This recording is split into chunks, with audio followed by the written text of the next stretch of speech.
As we've very clear here, sure to be a topic tonight in the debate is Israel. How much support the United States is willing to give Israel specifically, and how conditional is that support? So much of that war tonight still being waged below ground. And now, and it is important right ahead of this debate, CNN has gotten incredible access for the first time, going deep inside captured Hamas tunnels. In fact, the first Western television crew allowed to go inside Khan Yunis was our Nick Robertson. And he got a rare look at where hostages were held underground. And as part of this access, which did come from the IDF, it is important that you know that CNN did agree to a report from Gaza under IDF escort at all times. As a condition for journalists to join the embed with the IDF, media outlets must submit footage filmed in Gaza to the IDF for security review.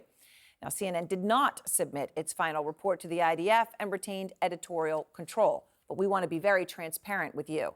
Nick Robertson is out front with this incredible report that you will see first out front. Khan Yunis, a gunner's view, driving in, scouring the landscape for threats. Problem for these IDF troops, their enemy is mostly hiding in tunnels, they say. The biggest issue is the fact that we're actually maneuvering above ground, underground. Goldfuss, who commands Israel's biggest military division ever, is adapting.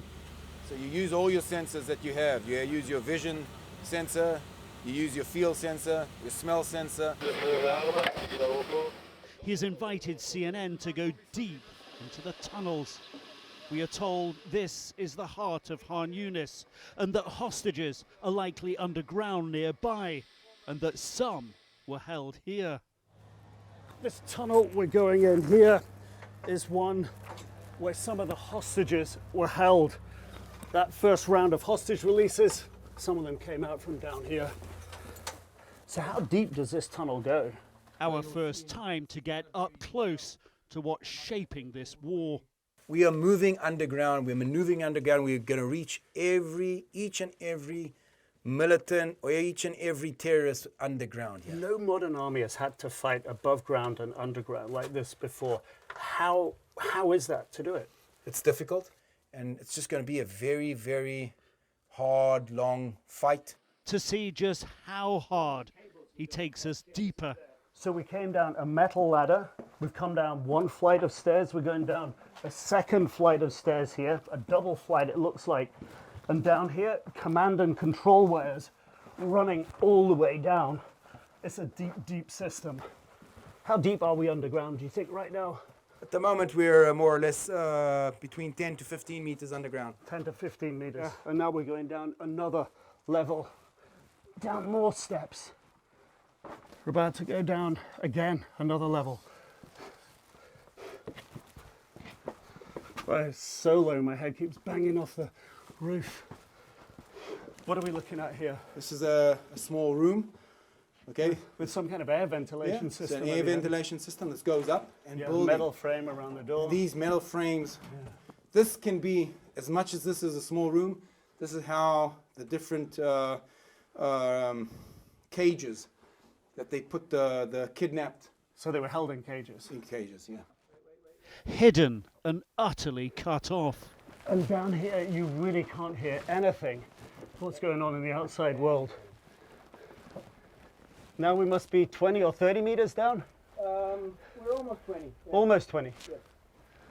So they have tunnels 3 times as deep as this? 3 times as deep. What's clear here, the money, planning and preparation invested for a long siege. We're 20 meters underground here, 20 meters.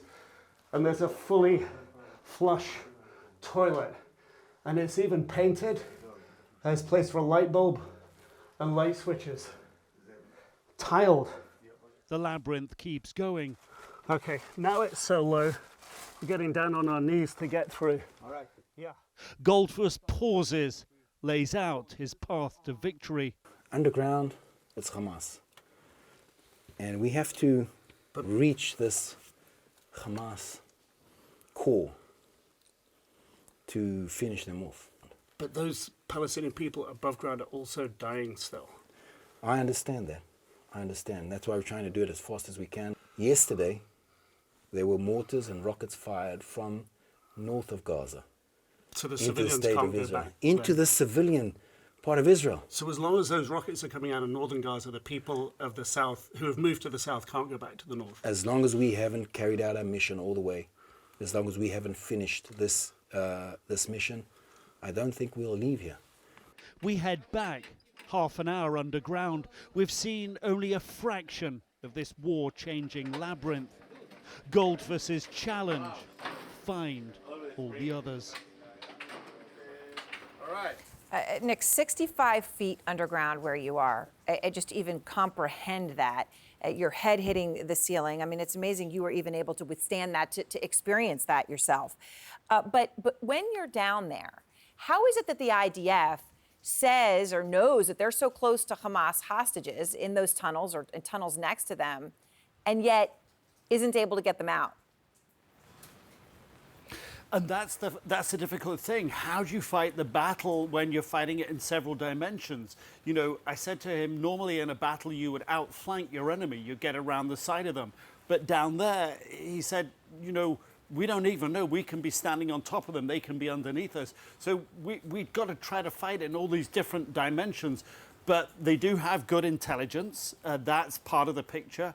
And in that tunnel, at least, they were able to extract DNA evidence, blood, hair of the hostages that had actually been held down there. So there's a lot of technical equipment used as well.